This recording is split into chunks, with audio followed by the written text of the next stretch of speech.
Some towns shine on the surface, white courthouses, waving flags, quiet streets that look like justice lives there. But in Fairlane, justice was a mask. Behind closed doors, black families were sentenced harshly stripped of land, silenced without a sound. The judge called it law, the town called it normal. And for years no one asked why, until she came back. Not with noise, but with names, files, and the kind of truth that leaves bruises. She didn't come to argue. She came to expose. She walked into their system without fear and proved it was never built for fairness. Because this time justice didn't knock, it kicked the door in. You're watching now, so tell us, where are you from, and what time is it where you are? The morning air was thick with dew and the distant hum of cicadas when Celeste Warren stepped off the Greyhound bus and onto the cracked sidewalk of Fairlane's town square. She paused for a moment, adjusting the collar of her soft gray trench coat, the kind that whispered quiet authority, not loud intention. Behind her the bus rumbled off with a sigh, its diesel trail dissolving into the stillness of a place that looked too clean to be honest. The courthouse stood across the square, its towering white columns casting long shadows over the brick path that led to its door, symmetrical, polished, and to Celeste's eye, completely dishonest in its perfection. She had seen this kind of architecture before, the kind that pretended to promise justice, but had long since forgotten how to deliver it. Celeste crossed the square with even deliberate steps, feeling the pull of her every breath, as if her ribs had to negotiate for space inside her chest.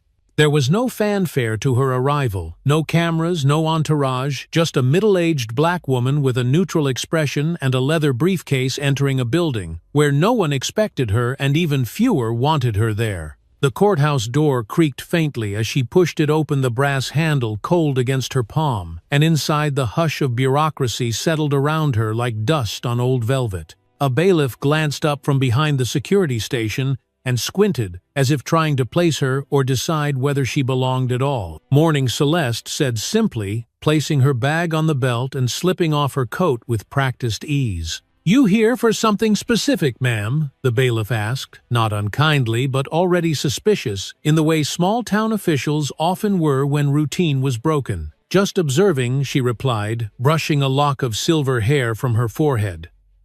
"Public proceedings, correct." "Depends on what you're looking to observe," the man muttered, gesturing her through. His hand rested lightly on his belt, not gripping his firearm, but not far from it either. That gesture, so casual, so unconscious, was the kind that stuck in her memory like a thorn under the skin. Inside courtroom 3, the lights buzzed softly overhead, and the scent of floor polish clung to the air like cheap perfume. Celeste chose a seat near the back, her posture straight, hands folded over her notebook. She didn't glance around, didn't fidget, didn't make herself small, though she felt the weight of eyes on her the moment she sat. She could feel the way heads turned slightly, the unspoken questions that floated behind every sideways glance. Who is she? What is she doing here? Why doesn't she look nervous? The judge entered, an older white man with stiff shoulders and a mouth that never smiled unless it was cutting someone down. His name was Halford Granger, and though Celeste had never met him in person, she had read everything there was to read. 27 years on the bench, 5 complaints dismissed, without hearing one brother-in-law in the zoning commission, and a habit of referring to public defenders as your little helpers. He settled into his seat like a king returning to his throne, barely acknowledging the courtroom before calling the docket. As the cases began, Celeste took notes, not in a hurried, frantic scribble, but with a steady rhythm, like someone recording something for the record that might later become evidence. She wasn't here to change anything today. Today she was here to see, to watch, to listen to the tone Granger used with black defendants, how often he denied bond without explanation, how quickly he cut off a Spanish-speaking woman who struggled through a translator. By the third case, she felt it happen the moment Granger noticed her. His eyes lingered too long on her face, flicked down to her notebook, then back to the defense table as if nothing had happened. She didn't flinch, didn't break pace, but the air around her shifted just slightly, as though someone had turned up the heat without touching the thermostat. At recess, the bailiff returned, this time with a deputy in tow, and leaned in close. "Judge wants to know who you are," he said, voice low, like he was asking her to keep a secret. Celeste offered a small smile. "I'm here observing for a legal education program." Public courtroom, public trial. The deputy didn't say a word, but his gaze crawled across her briefcase, her shoes, her lapel, searching for something out of place. Satisfied, or maybe just confused, he turned and walked away. When court resumed, the judge's voice carried a new edge. He flew through 2 cases like a man late for lunch, then paused, staring directly at Celeste. "You," he said suddenly, "approach the bench." The courtroom froze. Celeste stood slowly, calmly, her notebook still in hand, and walked the long aisle with steps measured not in speed but in intent. Her heels clicked softly against the tile, the only sound in the room. "What organization are you with?" Granger demanded as she stopped before him. "I didn't say," she replied evenly. "I'm observing." "Legal professional." Granger's lip curled. "From where, what school did you attend? I assume you have a law degree, unless this is some sort of field trip." "Howard University class of 2007. "A quota school," he muttered, not bothering to lower his voice. "That explains the attitude." A low murmur rippled through the crowd. Celeste kept her expression still, but something cold flickered behind her eyes. She didn't respond to the insult. That would come later and far more eloquently. "I find your presence disruptive," Granger barked. "Bailiff, remove this woman and confiscate her notes." Celeste took a breath and let it settle in her chest before she replied. "This is a public proceeding, Your Honor. One more word and you'll be spending the night in county." The bailiff stepped forward. Celeste did not resist. She turned, allowed herself to be led out with the same poise she had walked in with. Behind her, the whispers buzzed like a low hive of disbelief. Outside, the sunlight was harsh against her eyes, but she did not squint. Instead, she smiled quietly, almost imperceptibly, and whispered to herself, "Phase 1 complete." The motel sat just outside the main strip of Fairlane, low-slung and painted in fading pastel blues, a place that looked forgotten even when fully occupied. Celeste pulled into the parking lot just past noon, the sun casting long, lazy shadows from the crooked sign that buzzed with one half-lit letter. Room 12 was at the far end, shielded from the main road by a line of tired-looking palm shrubs, and when she unlocked the door, the smell of motel-grade air freshener mixed with something faintly metallic greeted her like an old, unwelcome memory.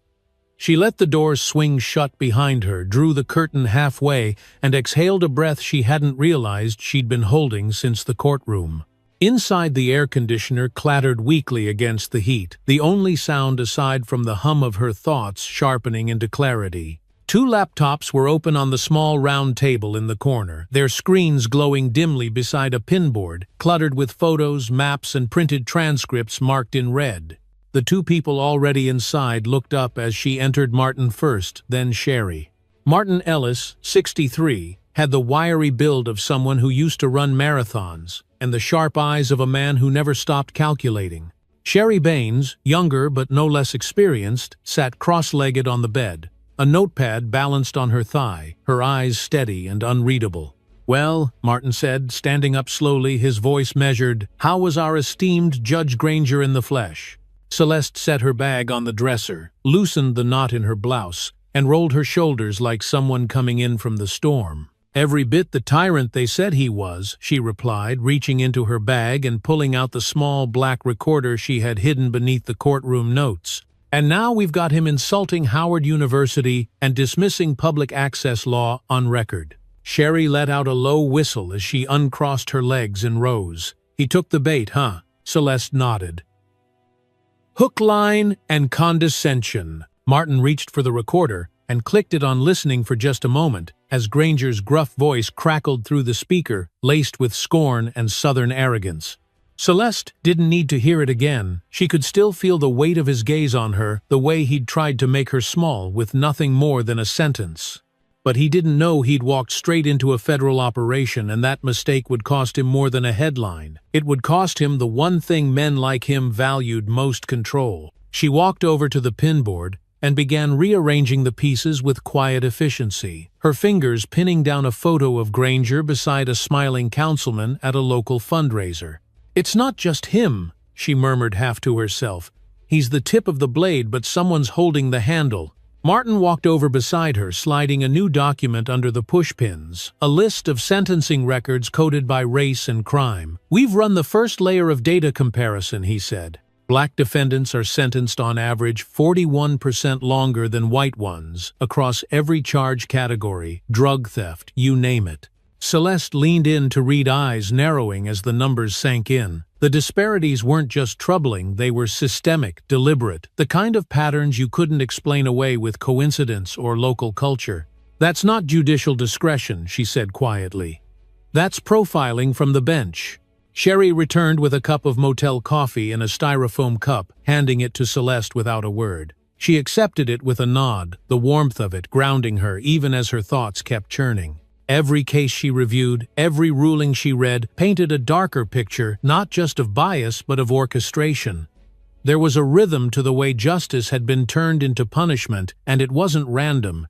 "Where's the leverage?" she asked finally. "Who protects him?" Sherry crossed her arms and gestured to the side of the board, where a flowchart traced lines from Granger to Sheriff Hal Leary, and then to local developers, and a state senator whose name kept reappearing in land deals. "You know how it works," she said. "Granger sentences him, Leary arrests him, the properties get seized, and the buyers just happen to be white, well-connected and generous come re-election season." Celeste closed her eyes for a moment, the scent of cheap coffee suddenly overwhelmed by something older and sharper memory. Her cousin's house boarded up overnight after a probation violation that shouldn't have led to jail. Her aunt screaming in the night when the police came to take her only son. Her own hands too young then to help, now holding evidence that could bring it all down. "This town's not just biased," she said. "It's monetized the bias. They've turned oppression into business." Martin looked up from the table, tapping a keyboard with deliberate urgency. "And business is booming. You want to see the zoning maps?" Celeste shook her head. "Not yet." She walked to the mirror near the door and looked at herself, hair slightly out of place, eyes harder than they were that morning. There was always a moment like this at the beginning of every investigation, where the lines between duty and memory blurred, where the voice inside reminded her that some things couldn't be fixed with reports and court orders. But this wasn't the time to listen to that voice. Not yet. "We move tomorrow," she said aloud, turning back to her team. "Sherry, I want you embedded near the clerk's office. Martin, keep crunching sentencing data. I'll go back into that courtroom until he cracks or doubles down. Either way, we keep the pressure on."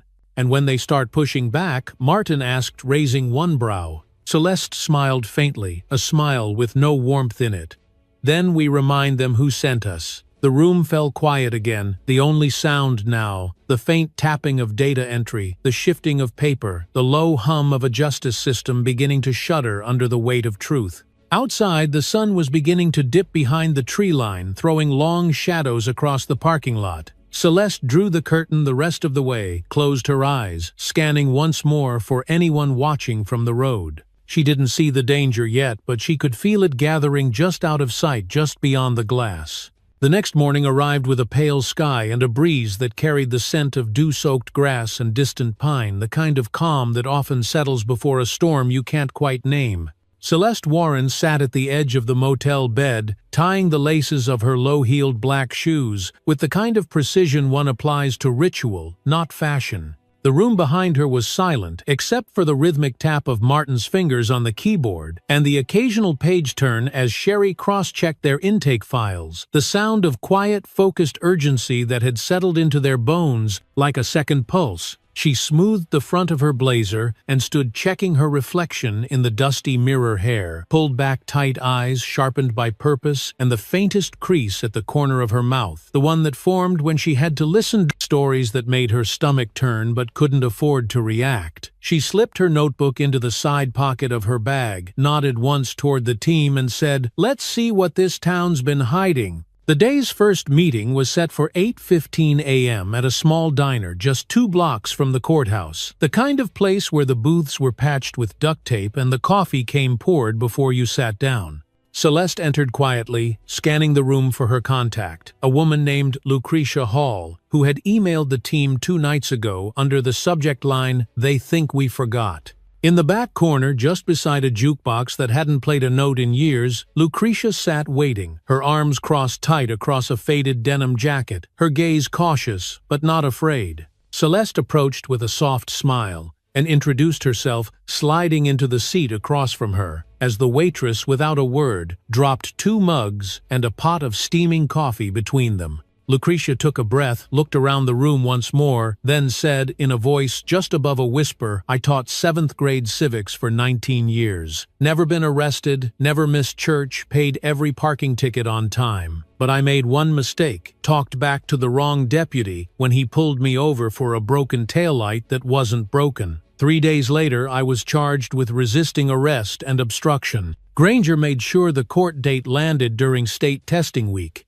I lost my job that spring." Celeste listened, her pen moving slowly across the page, not because she didn't remember, but because writing it down made the silence between stories easier to bear. Lucretia continued, her voice steadier now, as if speaking it aloud reclaimed something they'd taken from her. "My lawyer said he'd never seen such a harsh sentence for a misdemeanor. 45 days in county, and the school board, they didn't wait. They said my conduct reflected poorly on the district. Said I was no longer a good role model for the children." Celeste didn't interrupt. Instead, she reached into her briefcase and pulled out a printed docket sheet, pointing gently to the line marked State v. Hall. "We pulled the sentencing logs. You're right, it doesn't match precedent, especially not for a first offense with no priors."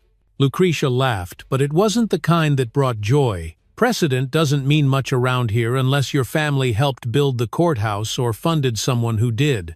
They talked for nearly an hour, stories unfurling like tightly wound threads at last allowed to breathe. A brother who got 8 years for a nonviolent theft of less than $300.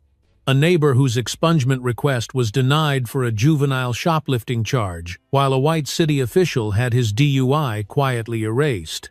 Patterns emerged not from a spreadsheet but from lived pain stories that echoed each other like church hymns sung in different homes, but to the same haunting melody. When Celeste returned to the motel later that afternoon, her mind was full, not just with facts but with faces, with voices that lingered long after the words had stopped. Martin looked up from his computer and said, "I've got something you'll want to see." He spun the screen toward her, where a chart glowed red and blue with alarming contrast. Sentencing length by race, adjusted for charge type and prior history. We've cross-referenced every file we could get our hands on. Black defendants received an average of 42% longer prison time than white ones for the same damn crimes. Celeste leaned in, reading the numbers, not just with her eyes, but with something deeper, something bone-tired and intimately familiar. "How clean is the data?" she asked. Martin tapped the screen. "As clean as you'll find in this town. Enough to make a state review. Enough to scare them." Sherry stepped in, holding a voice recorder. "And I've got stories. People willing to talk on tape. Names, dates, cases." One woman said Granger laughed when her lawyer tried to bring up precedent. Said, "That's big city stuff, doesn't apply here." Celeste didn't laugh. She didn't even smile. She just walked over to the map they'd pinned to the wall, marked with colored flags, red for defendants, blue for dismissed charges, and green for property foreclosures that followed convictions. It looked less like justice and more like a military campaign. She stood there for a long moment, letting it settle in the enormity of what they were uncovering. This wasn't about one judge being cruel. This was about a system built to look fair while quietly robbing people of their futures one verdict at a time. It was about kids growing up, watching their fathers disappear behind bars for crimes that wouldn't even make the evening news in other zip codes. "It's coordinated," she said quietly. "Not just racial bias. It's targeted. Property, employment, education, it's all connected." Martin nodded grimly. "That's why we're here." Celeste finally exhaled, pressing her palm to the center of the map like she could hold the whole county's weight in one hand. "Then let's make it count," she said. "Every story, every statistic, every inch of this board, they're going to have to answer for it." Outside, the wind had picked up stirring dust along the pavement and rattling the motel sign like bones in a box. The town didn't know it yet, but the silence it had relied on for decades was beginning to crack. And once the cracks began, nothing could hold. The county clerk's office was tucked away on the second floor of the courthouse behind a door that creaked slightly when it opened and stuck halfway closed like it wasn't ready to let anyone in without a fight. Celeste stepped through that door just after 10, her footsteps muffled by the worn-out carpet that had been sun-faded in streaks from years of filtered morning light. The smell inside reminded her of old paper and ozone, like an attic, mixed with the faint hum of an overworked copy machine. A pair of ceiling fans turned lazily overhead, doing little to cool the air, but adding a soft rhythm to the stillness, and the clicking of typewriter keys in the back sounded like ghosts trying to finish unfinished business. She moved with quiet purpose, her blazer light against the heat, and approached the counter where a middle-aged receptionist with tired eyes and a phone wedged between shoulder and ear gave her a polite but disinterested glance. "Name," the woman asked automatically, her fingers hovering above a check-in form. "Celeste Warren," she said smoothly, offering the same generic credentials she'd been using since arrival. "Legal consultant, independent research, public access only." "Research files are over there," the woman replied, jerking her chin toward a row of beige filing cabinets against the far wall. "You get 20 minutes per drawer. Make copies, but don't remove originals. Bathrooms are for staff only." Celeste gave a small nod, walked past the dusty counter, and pulled on a pair of thin white gloves from the box marked visitors. She moved with the careful calm of someone used to working around brittle truths that could disappear if handled too roughly or questioned too directly. The files were heavy-packed with stapled reports and court records stamped with dates ranging back over 2 decades, some tidy and complete, others smudged, barely legible like the ink itself had tried to forget what had been written. For the next hour, she sifted through hundreds of names, her eyes scanning for patterns, her fingers trailing the edges of folders worn thin by time and neglect. Every few pages, she jotted something in her notebook case, numbers, sentencing dates, property transfer notes, written in the margins like afterthoughts. But something was off, not with what she found, but with what she didn't. Too many gaps, too many sealed cases, marked closed by order, without explanation. The kind of absences that said more than presence ever could. She was halfway through drawer 11 when she felt it, that prickle on the back of her neck, the quiet shift in energy that said someone was watching. Slowly, carefully, she looked up. Across the room, behind a crooked stack of cardboard boxes, a young black woman was half hidden in shadow, her eyes fixed on Celeste with a mix of curiosity and caution. She looked no older than 30, maybe younger, her hair braided neatly and tucked under a knit cap despite the heat. And when Celeste met her gaze, the woman didn't flinch. After a beat, the woman stepped forward, clutching a stack of blank forms against her chest like armor. She glanced around, leaned in slightly, and whispered, "You're the one the judge kicked out last week, right?" Celeste gave the smallest nod, her eyes still on the papers in her hands. "You have a name." The woman hesitated, then said Maya. "Maya Jenkins. I work back here." Assistant file clerk. Celeste could hear the tremor in her voice, not fear exactly, but the weight of someone who had seen too much and said too little for too long. "Maya," she said gently, "you watching me or looking for something yourself?" "I know what you're looking for," Maya whispered, glancing over her shoulder. "But not everything's in those files. Some stuff they hide it. Private sessions, sealed meetings. Judge Granger has a separate key for those cases." Celeste's heart tightened in her chest, but she kept her voice level. "What kind of stuff?" Maya looked away, fidgeting with the edge of her sleeve. "The kind that never makes it into public record. Things he doesn't want, reviewed names of people who got lighter sentences or no sentence at all. Deals made late at night, sometimes in his chambers, sometimes off-site." Before Celeste could press further, heavy footsteps echoed from the hallway and Maya backed away like she'd been stung. She slipped a folded post-it note onto the edge of the file drawer and whispered, "I can't talk here, but I want to help." Then she was gone, disappearing behind a row of file cabinets just as a uniformed deputy stepped into the room. The man was tall and broad-white, with a badge that glinted under the fluorescent light, and a smile that didn't quite reach his eyes. "Miss Warren," he said slowly, "didn't expect to see you still around. Thought your business here was over." Celeste didn't turn fully toward him. She kept one hand on the drawer and said evenly, "Public courthouse, public records. I'm within my rights." The deputy took a step closer, his hand brushing against the holster at his waist, a motion casual enough to be deniable but clear enough to be understood. "Judge Granger's concerned about unauthorized access.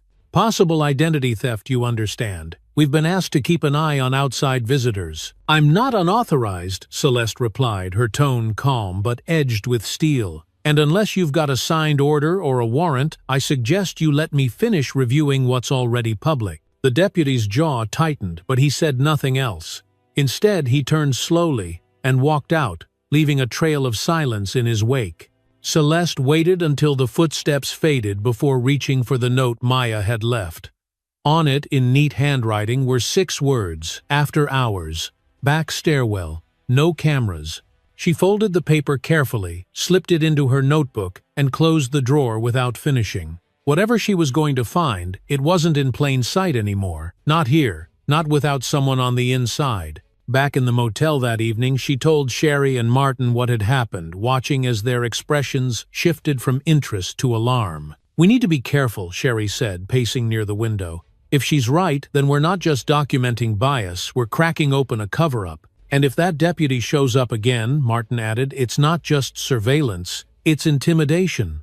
Celeste nodded slowly, then walked over to the map pinned to the wall and moved one small red tack a few inches to the east, just above a marker labeled Judge's Chambers. Beneath her fingers, the board shuddered slightly, as if the whole structure could feel what was coming. "Tomorrow night," she said quietly, "we go deeper." The first sign that something had shifted came just after sunrise, when Celeste stepped out of her motel room and noticed a white pickup truck idling across the street, engine humming low and steady like it had been waiting all night. The windows were tinted too dark for the early hour, and even though the vehicle didn't move, as she locked her door and walked to the car, she could feel the weight of someone watching. Someone trying to remind her that she wasn't welcome. Here. She didn't flinch, didn't speed up, just unlocked the door of her rental and drove off without so much as a glance in the rearview mirror, though she already knew they'd follow just far enough to keep her uncertain but close enough to remind her this place was drawing its lines in sand and daring her to cross. At the courthouse, the same deputy from the day before lingered too long at the top of the stairs, offering no greeting, only a stare that sharpened when she walked past.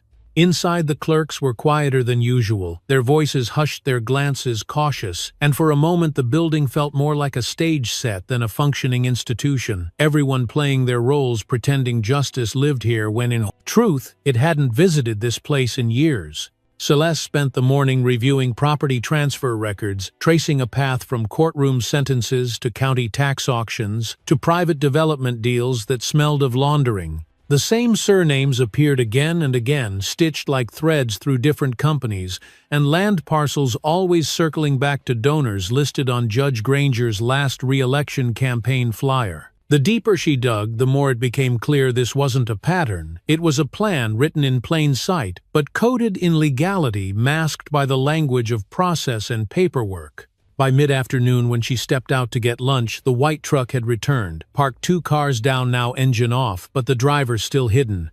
She stood on the curb a little longer this time, letting the moment stretch before finally crossing the street to the cafe. Inside, Martin was already seated by the window, his laptop open beside a bowl of half-eaten soup, eyes locked on the screen like he hadn't blinked in 20 minutes. "I think we've hit a nerve," he said, without looking up. Celeste slid into the seat across from him and raised an eyebrow. "What gave it away?" "The truck or the hallway, stairs." "Neither," he said, turning the laptop toward her. "Somebody's been in the database. Several files you flagged last week are gone, purged. No backup. No log of deletion." She stared at the screen, watching the blank fields blink like erasures in real time. "They're scrubbing," Hard Martin said, "and fast." Celeste leaned back, her mind already running through the possibilities. Someone had access not just to the courthouse systems, but also to the authority to bypass audit trails, a level of clearance that narrowed the list considerably. It wasn't just intimidation anymore, it was sabotage cloaked in bureaucracy. Cherry Celeste asked quietly. Martin nodded toward the hallway. "She's in back prepping a witness. A teacher got fired last year for insubordination after refusing to falsify student discipline records tied to certain families." "Connected families?" Celeste asked, already knowing the answer. Mayor's niece Martin confirmed. Kid had been suspended 5 times in one semester, but the board wanted it wiped. The teacher refused. Granger made sure her misdemeanor stuck. Celeste didn't speak right away. Her hand moved slowly across the edge of the table, tracing the grain of the wood as her thoughts solidified. She'd expected resistance, expected pushback, but not this fast, not this coordinated. The town was circling the wagons, tightening the noose around its secrets, and they were quickly running out of time before someone tried to make the case disappear entirely, one witness or one hard drive at a time. Later that evening, just after 7, they returned to the motel to find the door to their room slightly ajar. Martin was the first to react, reaching for the baton tucked into his laptop bag, while Celeste held out an arm to stop him from stepping inside. "Wait," she said, her voice low. Back entrance. They moved around the side of the building, their footsteps muted by the gravel lot, and entered through the rear exit Sherry had left propped earlier that morning. Inside, the lights were still off, but someone had been there. The drawers slightly opened, a coffee mug knocked off the counter and the pinboard over the desk, bare except for one pushpin hanging crooked. Martin flicked the light on and let out a slow exhale. "Nothing taken." "No," Celeste said, scanning the room. "This wasn't theft. This was a message." Sherry arrived 5 minutes later, her eyes scanning the room before settling on the overturned mug. "We're not invisible anymore," she said softly. "No," Celeste agreed. "We're a threat." They worked through the night with the blinds drawn and the television turned up just loud enough to cover conversation. Celeste called their secure backup team and requested additional off-site storage, pushing encrypted copies of all their evidence to 3 separate servers across the country. At midnight, she received a call from Maya. "They know I spoke to you," Maya whispered. "Somebody searched my desk. I think I'm being watched." "Are you safe?" Celeste asked, already reaching for a pen. "For now," Maya said. "But I found something. Granger has a private ledger, keeps it locked in his chambers under the floor vent. Only his clerk knows the access code." "What's in it?" Celeste asked. "I don't know, but people talk. They say that's where he keeps the real records." Celeste's pulse quickened. "Okay, listen to me carefully. You don't go back to work tomorrow. We'll get you somewhere safe. I'll take it from here." When she hung up, the room was silent again. Martin looked up from his screen and asked the question they'd all been thinking. "How far are we willing to go?" Celeste walked to the pinboard and began reassembling the layout from memory, her fingers placing each marker back with quiet precision. "All the way," she said. And for the first time since they'd arrived in Fairlane, the silence didn't feel like fear, it felt like preparation. The sky had already begun to darken when Celeste stepped out of the diner, the soft glow of street lamps stretching across the pavement like long fingers trying to hold on to the last remnants of daylight. The evening air smelled faintly of rain, though none had fallen, and the clouds overhead moved low and slow like they knew something the town didn't yet.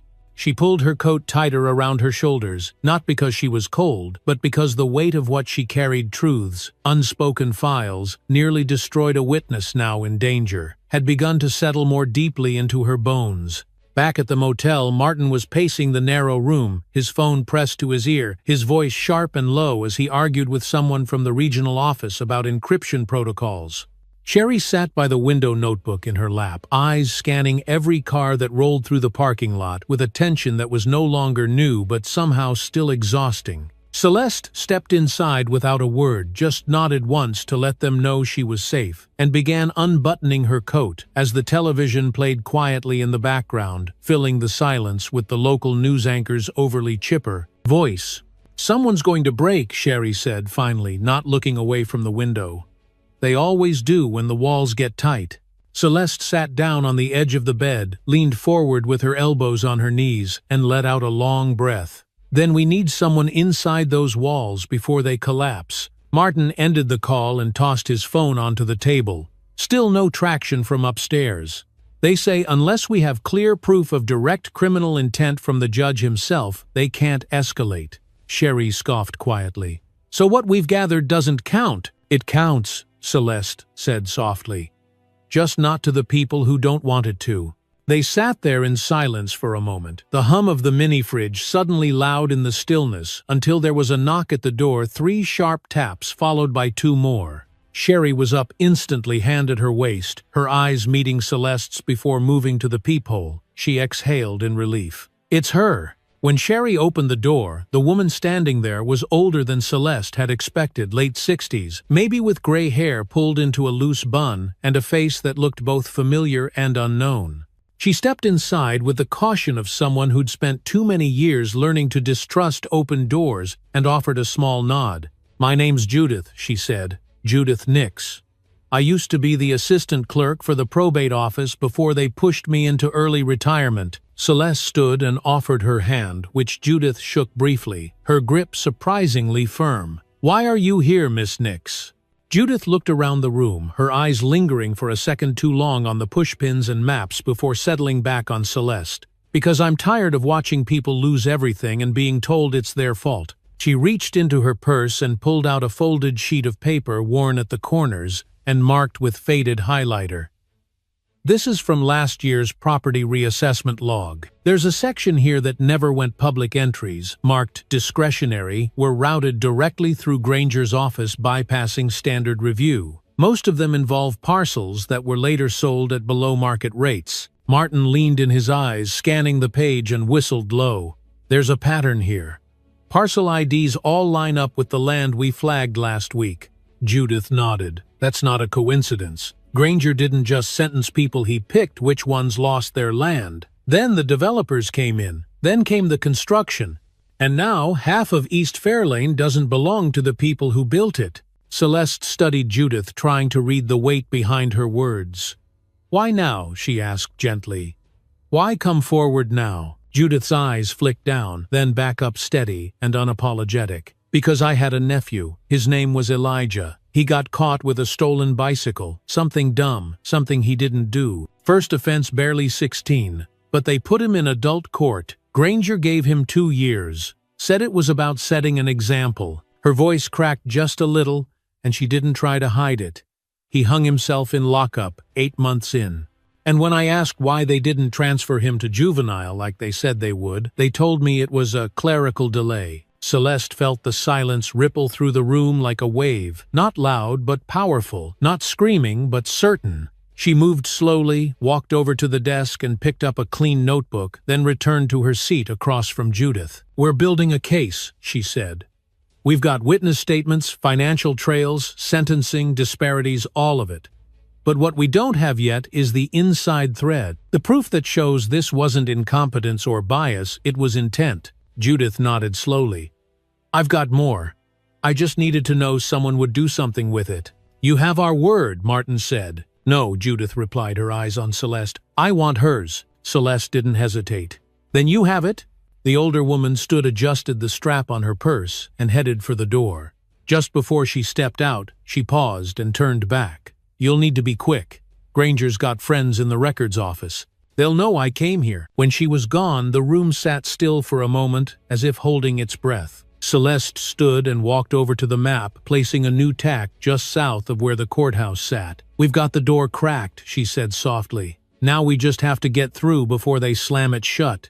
The morning after Judith's visit arrived, wrapped in a fog so thick it swallowed sound and softened every edge of the town like a blanket laid gently over a body that wasn't meant to stir. Celeste stood by the window of the motel room, sipping lukewarm coffee from a paper cup and watching headlights pass slowly on the main road, each one a quiet reminder that they were being watched just as carefully as they were watching. Her mind was already racing, not with panic, but with order, threading witness statements to real estate transfers, connecting names across departments, building the kind of narrative no one could call accidental when the time came to show it. Martin emerged from the bathroom with damp hair and a file in hand, dropping it on the table beside his laptop. "Another one," he said, his voice low. "Same judge, same pattern. Black defendant, low-level charge, disproportionately high sentence. Property seized within 90 days. Celeste nodded but didn't speak. Her silence wasn't apathy, it was discipline. Every word had to count now. Every move they made was being measured by eyes they couldn't see. Sherry returned a few minutes later, her boots caked in red mud from the side lot behind the courthouse. "I met with the pastor at Greater Hope. He's got 5 families willing to talk on camera if needed. They've been waiting years for someone to listen." "Good," Celeste said, setting her coffee down. "We'll take their stories. Full names, full history, full truth. No edits." Martin looked up from his screen, eyes sharp behind his glasses. "You're ready to go public?" Celeste didn't hesitate. "Not full release. Not yet. But we start building the case in the court of public opinion. Just enough to make them nervous. Just enough to keep them from burying this before we're ready." The fog had lifted by the time they arrived at the community center that afternoon, replaced by a sharp autumn chill that caught beneath their collars and made every breath feel like a slow exhale of memory. Inside, the folding chairs had been arranged in a half circle, and the people who filled them did not speak like victims. They spoke like survivors. A retired teacher, a former store clerk, a mother who'd watched her teenage son sentenced to 3 years for a schoolyard fight, while the white boy involved walked free. Each one spoke with a voice worn down by disbelief and a spine that refused to bend. "I told the court I wasn't there," said one man, his hands clenched in his lap. "But my word didn't count. They believed the officer even though the video showed I never touched anybody. They told me if I pled guilty I could go home," said a young woman with a baby balanced on her hip. "I didn't know that meant I'd lose my apartment and my scholarship." Sherry filmed everything with steady hands and quiet eyes, nodding when necessary, offering silence when the story needed space to breathe. Celeste sat among them, not above or apart, and asked questions like someone who knew the answers but needed the world to hear them said aloud. No dramatics, no manipulation, just presence, just truth. When the stories were done, she stood and thanked each person by name, her voice low and sure, the kind of voice that made people believe, maybe just maybe, the tides could turn. Then she returned to the motel and began piecing everything together, each face, each testimony, each moment of quiet injustice that had been hidden in plain sight. That night she sat with Martin and Sherry around the table, papers and cables sprawling like veins across the surface. The motel room lit only by 2 desk lamps and the flickering light from a muted television. "We're running out of time," Martin said, tapping a spreadsheet. "If they catch wind of how much we've gathered, they'll move fast. Shutdowns, deletions, threats." Celeste didn't look up. She was holding one of Judith's documents in her hand, reading it for the 5th time, as if staring long enough might burn the truth straight into the walls. "Then we go faster," she said. "We don't wait for permission anymore." Sherry leaned forward. "You want to force the judge's hand?" Celeste nodded. "We push him. We show up in court tomorrow with witnesses in the gallery and cameras outside. We don't accuse, we observe publicly. Let him react." Martin raised an eyebrow. "He'll explode." "That's the point," Celeste said. "We need him off balance. We need him to stop pretending." The next morning, Celeste dressed in her sharpest navy suit, the one with the structured shoulders and the subtle pinstripe that reminded people she wasn't just visiting this courtroom, she had a right to be there. As they walked up the courthouse steps, the local press was already setting up across the street, tipped off by a concerned citizen with no affiliation to the case, just an interest in judicial transparency. That citizen, of course, was Sherry's contact from the local university's radio station, a junior reporter hungry for a story and armed with a microphone she didn't yet know would change her life. Inside, the courtroom was already buzzing when Celeste entered and took her seat, notebook open, pen in hand, back straight, face unreadable. Across the room, Judge Granger spotted her immediately. His face tightened just a little, and his hand hovered half a second too long before picking up his gavel. But he said nothing, at least not yet. 3 cases passed with mechanical precision, each one dismissed or sentenced with a flick of his wrist, until finally he paused and looked directly at her. "Miss Warren," he said, his drawl thick with disdain, "I was under the impression your business here was concluded." Celeste looked up slowly, pen still poised. "Public courtroom, Your Honor. I'm simply observing. No laws being broken." His eyes narrowed, the silence stretching like a taut string about to snap. Then he banged his gavel and moved to the next case. But the damage had already been done. Outside, the camera crew caught the whole exchange. No headlines yet, no press releases. Just images, just questions, just a tremor in the ground beneath the courthouse that had long believed itself unshakable. And that was how it began, the quiet unraveling of control, not with an accusation, but with a presence that would not flinch and a truth that refused to be turned away. The rain had just begun to fall in thin, whispering threads when Celeste stepped out of the courthouse and into the quiet gray of early evening, the kind of stillness that made every small sound feel magnified, every footstep echo a little. Too long.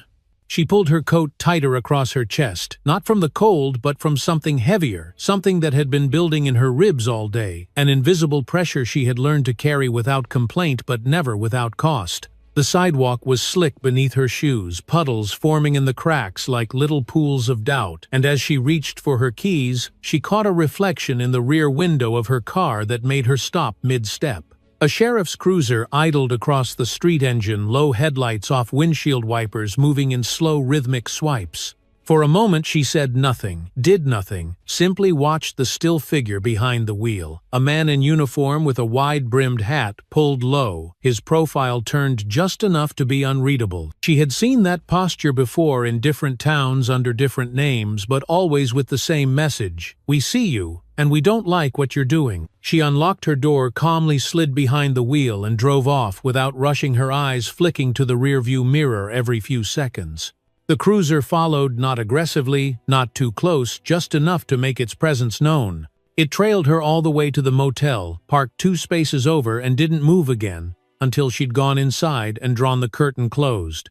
Inside, the room was dark, and still the only sound the soft hum of the refrigerator and the occasional tap of rain against the window. Celeste leaned back against the door, letting her breath settle, letting the moment pass through her like a slow tide. She wasn't afraid, not exactly, but she was alert in the way a soldier learns to sleep, with one eye open, the body never fully convinced it's out of danger. When Sherry and Martin returned, an hour later, soaked from their walk back from the diner, she filled them in on the car, the man, the way the rain seemed to thicken around them the moment they stepped onto the courthouse steps that morning. "They're not subtle anymore," she said, quietly drying her hands on a towel. "They've stopped pretending." Martin shook the rain from his coat, his expression tight. "Then we push back harder." Sherry sat down by the window and peered out between the slats of the blinds. "There's another cruiser parked by the laundromat." "Same guy." Celeste nodded. "Same hat, same posture." For a moment the room was silent again, not out of fear but calculation. They had known this would come, had prepared for it, had mapped out scenarios and contingencies, but the reality of being stalked in the open always hits differently than the plan on paper. Then came the knock, sharp, deliberate, not rushed but not gentle either. 3 sets of eyes turned to the door in unison. Celeste moved first, motioning for them to stay back, and called through the wood with calm authority. "Yes." A man's voice answered, smooth and controlled. "Miss Warren, we need to speak with you. It's about a traffic violation." Celeste frowned. "A what?" "County Road 16, the voice continued. 47 in a 35 zone. "I wasn't on County Road 16 today," she said, her tone steady. "And I haven't received any notice." There was a pause, then a quiet, almost amused reply. "You'll need to come with us either way." She unlocked the deadbolt but left the chain on, opening the door just wide enough to see him. Sheriff Dalton, tall, clean-shaven with pale eyes, and a badge that caught the hallway light like it enjoyed being noticed. Behind him stood 2 deputies, both young, both unsmiling, their hands resting near their belts, with the kind of casual familiarity that had nothing to do with safety. "You're overstepping," Celeste said. Sheriff Dalton offered a cold smile. "Just enforcing the law, ma'am. We've received complaints. Reckless endangerment, tampering with county records." Celeste held his gaze for a long, quiet moment before turning back inside. "Sherry, call Agent Klein. Now." Dalton's eyes flickered just slightly, but he didn't move.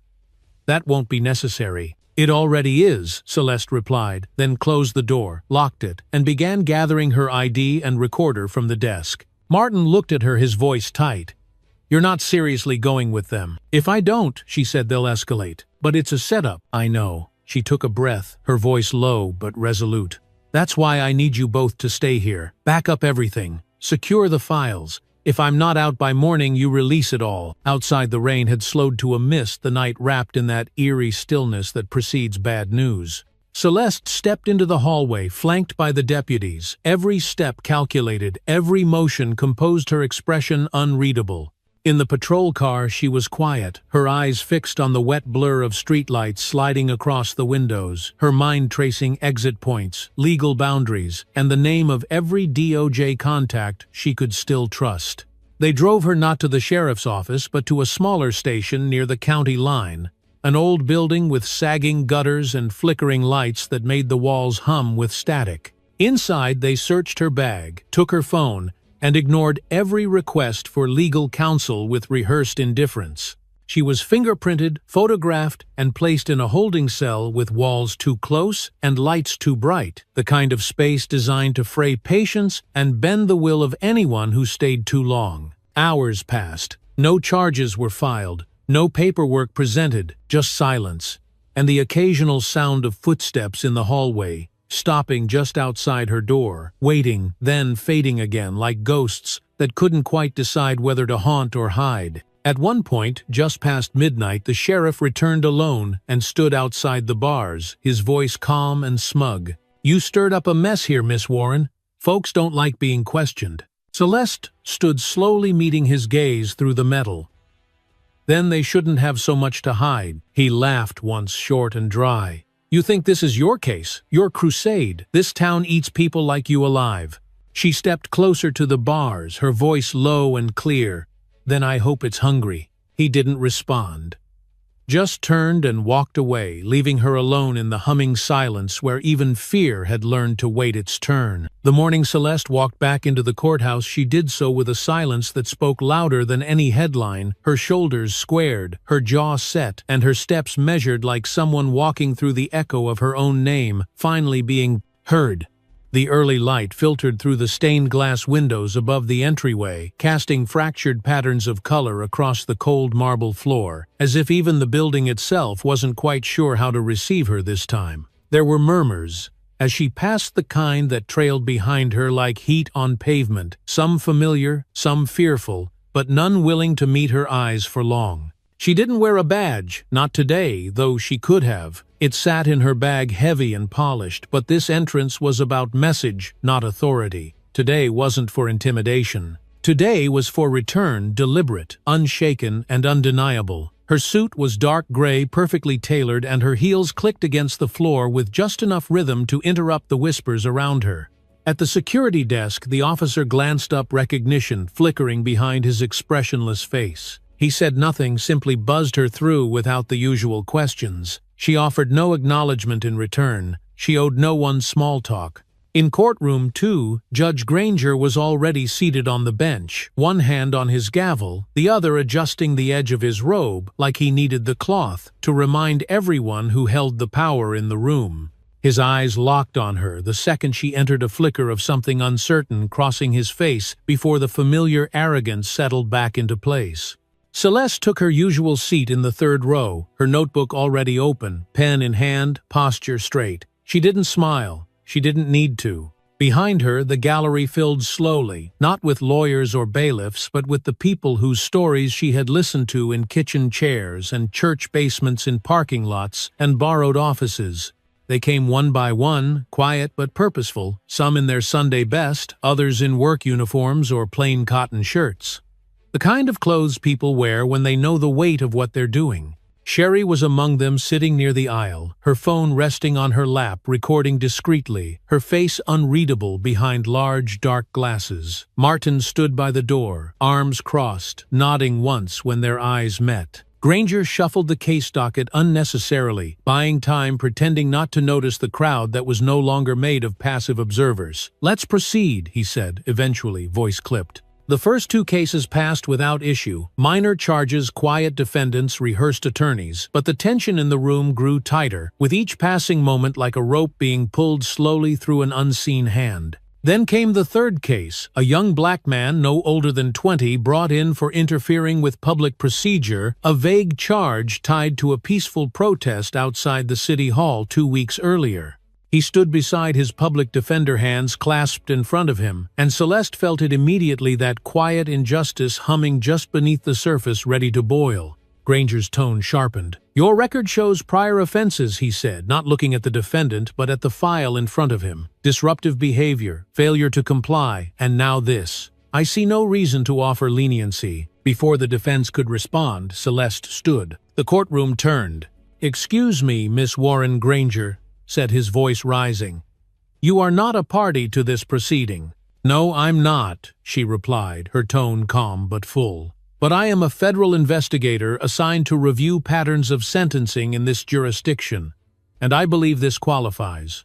Gasps rippled through the gallery. The defendant's mother, seated 2 rows behind Celeste, covered her mouth. Granger's face flushed, then paled, then flushed again. "You will remove yourself from this courtroom or I will hold you in contempt," he barked, his gavel slamming against the bench. Celeste took 1 step forward, her voice unwavering. "Contempt of court only applies when there is court. This is a pattern. This is profiling. And this," she said, holding up her notebook, "is going to the Civil Rights Division and the Department of Justice Oversight Committee in 36 hours. A long, slow silence fell over the room, as if even the walls were waiting to see what would happen next. "You think you can walk in here with your briefcase and your tone and dismantle a system older than your title," Granger said, his voice low, trembling with rage and something else, fear. Celeste looked at him steady and unblinking. "I don't need to dismantle anything," she said. "You've already done that yourself. I'm just here to make sure someone writes it down." Granger stood abruptly, slamming his file closed. "We're in recess," he snapped. "Court is adjourned until further notice." He stormed out through the side door, robes billowing, leaving behind a courtroom no longer his, at least not in the way it had been. The gallery didn't erupt. There was no applause, no chants. Just a quiet breath of relief, collective and human like the first breeze after a long drought. People began to stand slowly, carefully, as if afraid any sudden movement might cause the moment to vanish. Celeste gathered her things, tucked her notebook into her bag, and turned to leave. In the hallway, Martin was already dialing, his voice quick and sure. "She did it," he said. He flinched on the record. "We've got enough to go up the ladder now." Sherry joined them, slipping her phone back into her coat. News outlet already picked it up. "Local station wants an interview. You in?" Celeste shook her head. "Not yet. Let them ask questions first. Let people look around and wonder why the judge couldn't stay in his seat." She stepped outside into the sharp autumn air, the sun finally cutting through the clouds above, like it had been waiting for something worth illuminating. For the first time since she'd arrived in Fairlane, the courthouse behind her didn't feel like a fortress. It felt like something breakable, something finally beginning to crack. The day after Judge Granger's public unraveling, Fairlane felt different in a way that wasn't immediately visible, but was deeply felt, like the quiet aftermath of a thunderclap, when the air still hums with energy and everyone is too afraid to speak above a whisper. The courthouse, once a symbol of unquestioned power, now stood a little less certain, its facade still intact, but its silence punctured by too many eyes, too many questions, and one woman who refused to be removed. Celeste walked into the makeshift war room at the motel just after sunrise, her coat still damp with dew, and her hands wrapped around a paper cup of coffee that had long since cooled, but gave her something to hold on to. Inside, the tension was already rising. Sherry was seated cross-legged on the bed, sorting files with methodical intensity, while Martin stood by the window on the phone with someone from the federal field office, his voice clipped and professional, but his eyes distant, calculating. A low radio played in the background, local news, mostly filler, but every few minutes a name would cut through the static and still the room. Granger, investigation, Justice Department, probe. Celeste set her coffee down and unrolled a fresh set of documents across the table. "How bad is it?" she asked, her voice calm but edged with the kind of tired that didn't come from sleep deprivation. It came from knowing you were right, and that being right might still get people hurt. Martin hung up and turned to her. "The dominoes are tipping," he said. "City Council's called an emergency meeting. The mayor canceled 2 appearances. Sheriff Dalton hasn't been seen since yesterday afternoon." Sherry looked up. "And the judge?" "Still hiding," Martin replied.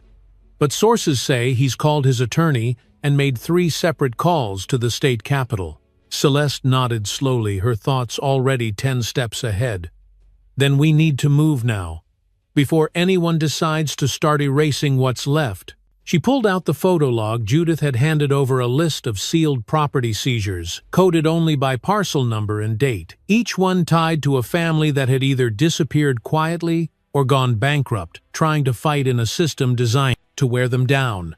She placed it beside a new spreadsheet. Martin had cross-referenced campaign contributions, developer kickbacks, and transfers of land through shell companies that all pointed back to the same two names, Granger and Preston. "They're going to say it's all coincidence," Sherry muttered, rubbing her temples. "Or clerical error, or some twisted version of business as usual." Celeste picked up a pen and circled 3 entries in red. "Not when we lay it out like this. Not when we show they were trading convictions for land. And not when families who lost everything finally get to speak into a microphone." That afternoon they held a private press briefing at a small church hall on the edge of town, where the pews had been pushed aside to make room for folding chairs and extension cords, and the pulpit had been replaced by a single wooden table covered in stacks of affidavits, maps, and printed email chains that no one could explain away. Celeste stood at the front, her voice steady as she introduced the evidence, her hands never shaking, even when the camera zoomed in. "We are not here to speculate," she said. "We are here to document, to present, to let this town and this state and this country decide what justice means when the robe behind the bench is stained with self-interest." Behind her, one by one, the victims spoke, not with rehearsed speeches or tears meant for drama, but with clarity and grace, as though simply being heard, being acknowledged, was enough to start something real. An elderly man described how his father's farmland had been taken through a seizure notice mailed 3 days after a wrongful arrest. A young mother explained how her eviction had come 36 hours after testifying in a sentencing hearing where the judge refused to hear her side.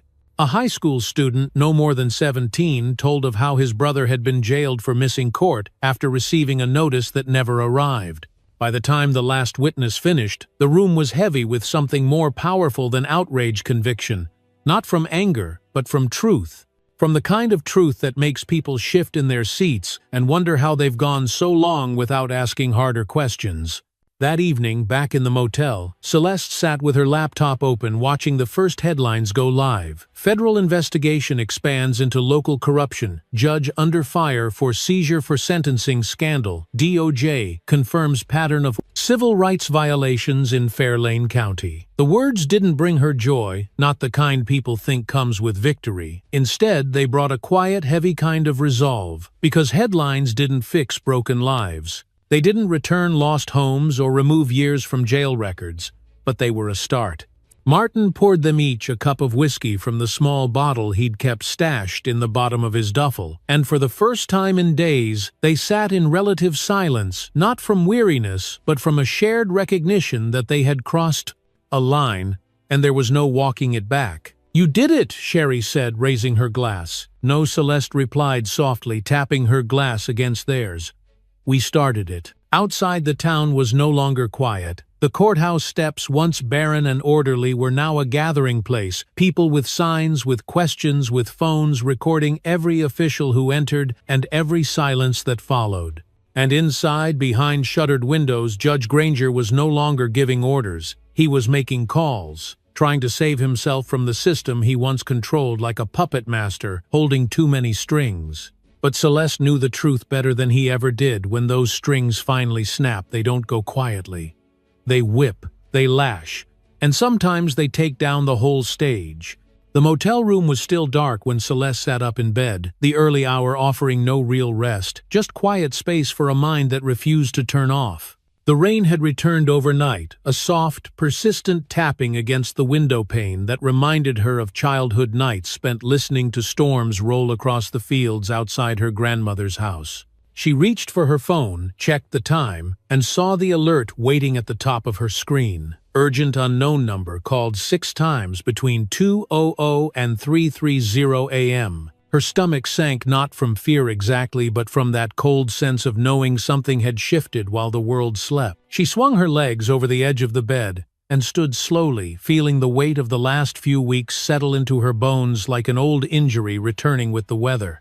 Sherry stirred on the other side of the room but didn't speak. She'd learned by now to read the tension in Celeste's body, the way she moved when the news wasn't good. Celeste padded quietly to the desk, opened her laptop, and began scanning the secure message logs, her eyes narrowing at the new thread, blinking red in the encrypted chat. Martin walked in from the adjoining room, rubbing his eyes and holding a mug of instant coffee that steamed against the cold air. "You're up early," he said, voice still hoarse. Celeste didn't look up. Someone tried to breach the storage site.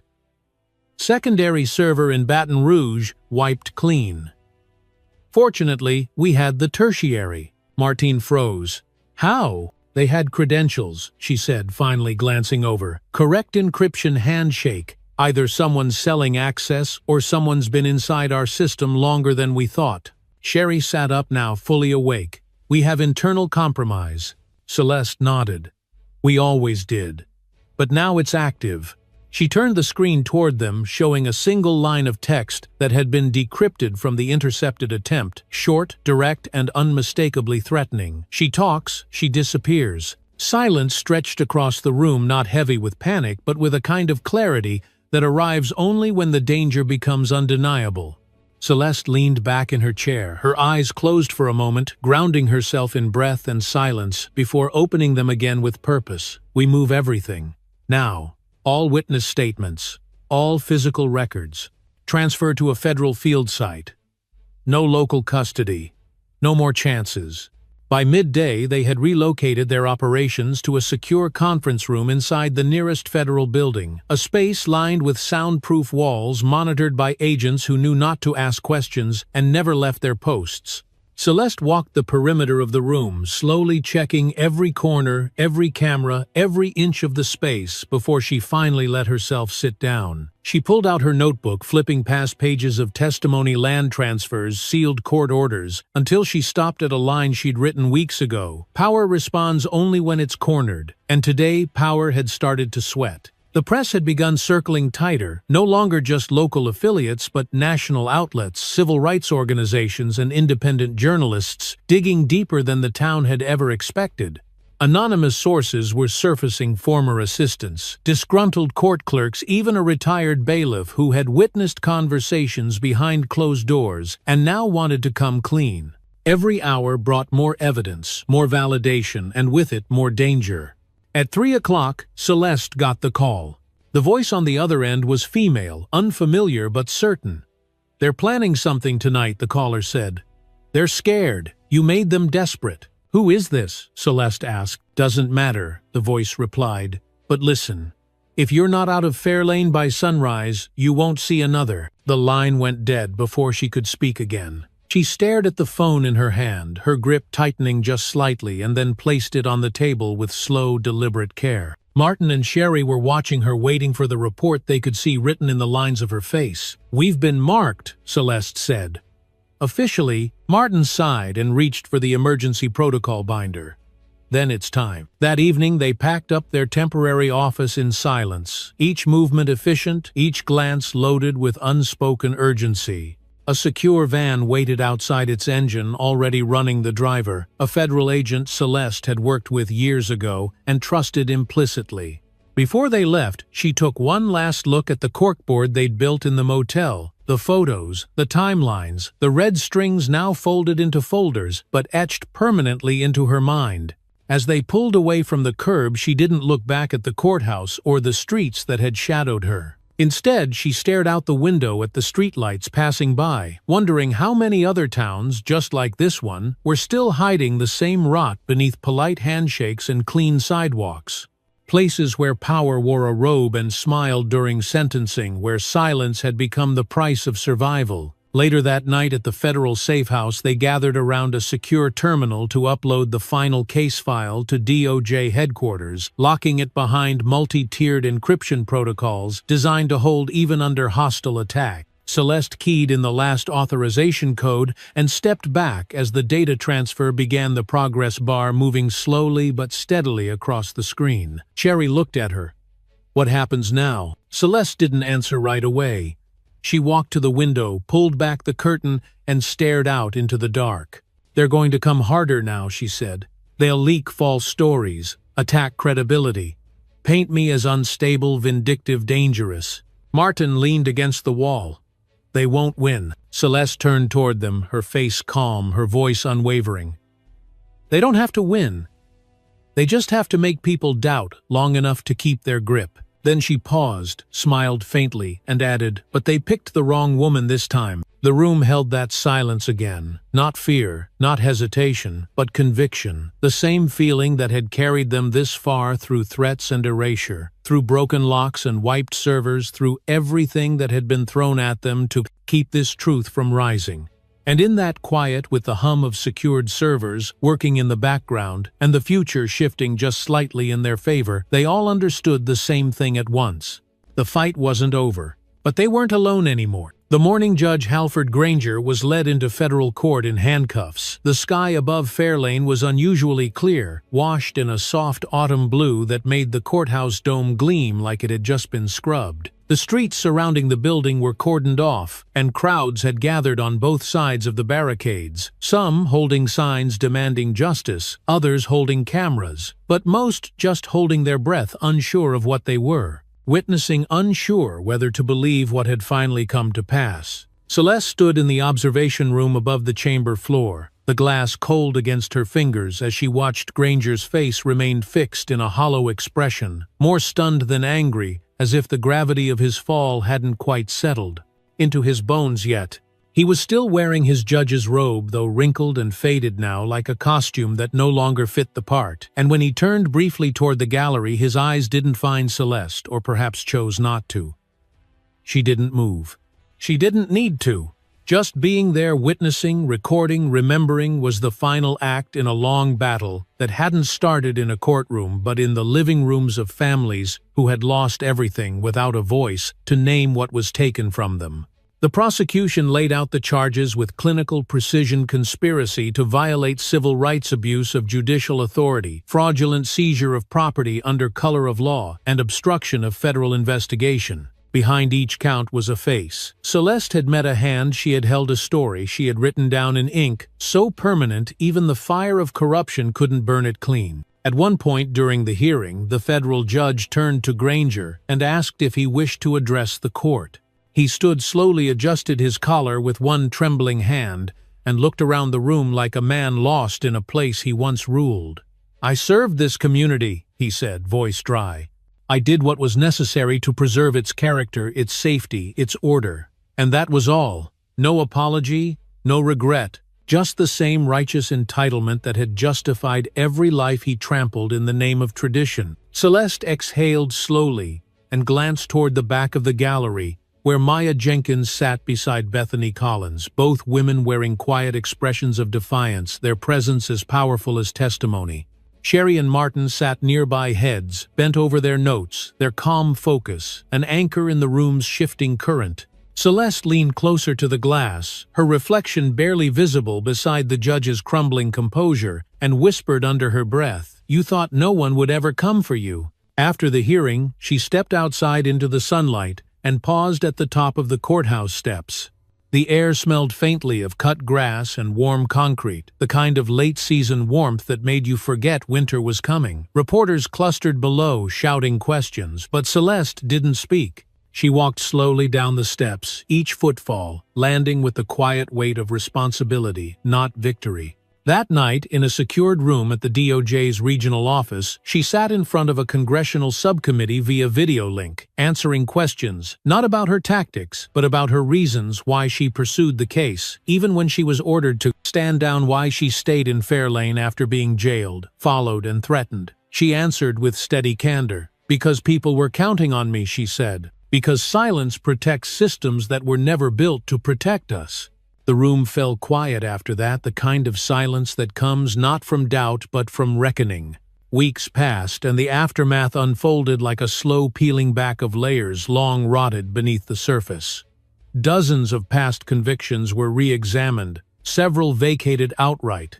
The Department of Justice launched a new Integrity Oversight Division modeled after the protocols Celeste had helped create in the field. Judge Granger's sentencing made national headlines not just for the number of years he received, but for what it represented: the rare moment when a man who manipulated justice was finally forced to stand beneath its full weight. But not every outcome came from court orders and policy shifts. One morning, Celeste received a call from Judith Nix, whose voice cracked with emotion as she explained that Elijah's name had been cleared, his record expunged. His school reinstated his diploma posthumously, and a small memorial bench now sat beneath the tree where he used to wait for the bus. "I just wanted to say," Judith said through tears, "thank you for making sure he didn't vanish."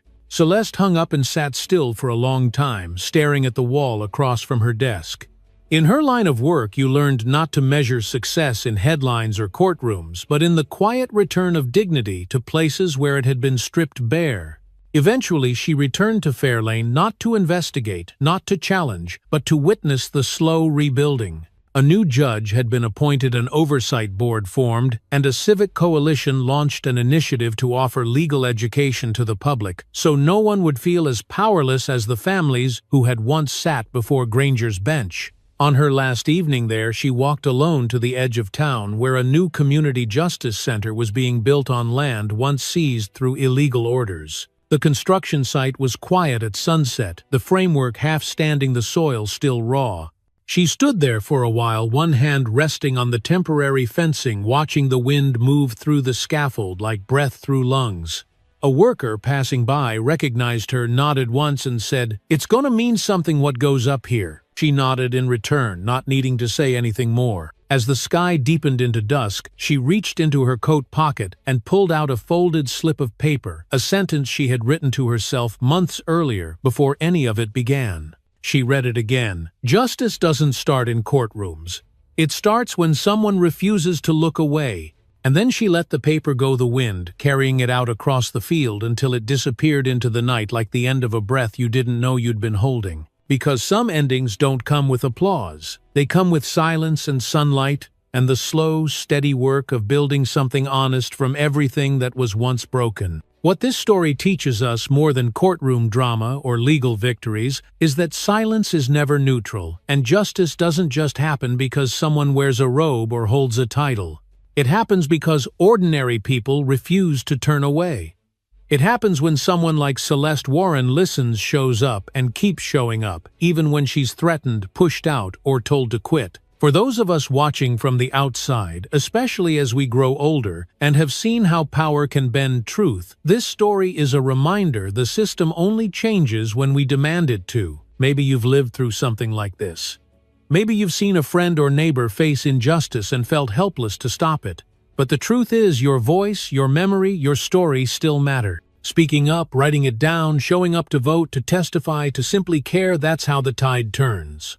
So if this story moved you, if it reminded you of why truth still matters, please take a moment to like this video. If you believe others should hear it too, share it with someone who needs to remember that justice is still worth fighting for.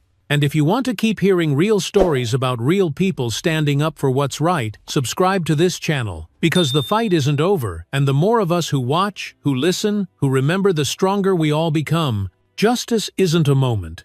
It's a choice we make again and again. Let's choose to keep it alive.